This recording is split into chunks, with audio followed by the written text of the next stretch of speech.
Les gravures d'anciens couvercles d'égouts révèlent les développements sociaux du Caire.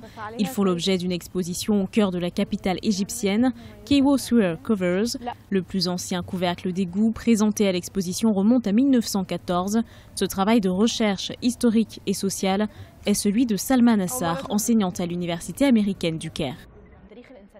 C'est quelque chose de très politique. En 1904, l'idée d'un système d'égout a été introduite au Caire. Cela remonte à l'histoire d'un ingénieur anglais qui s'est vu confier le service d'assainissement. Ce service a alors été planifié et exploité pour la première fois.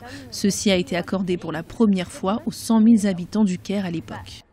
Ces archives de couvercles d'égout photographiées et documentées géographiquement révèlent le privilège du service d'égout accordé à une certaine classe sociale, un concept inconnu de division sociale.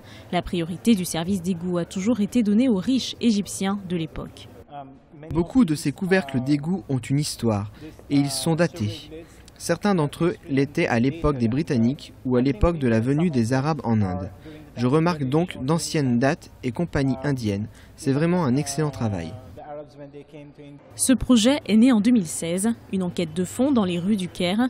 L'exposition met l'accent sur les cartes produites tout au long des recherches, des cartes qui selon l'auteur sont des documents politiques, des armes de développement et des sources de connaissances. Cairo Sewer Covers présente 36 photographies de couverture d'égout et un prototype grandeur nature.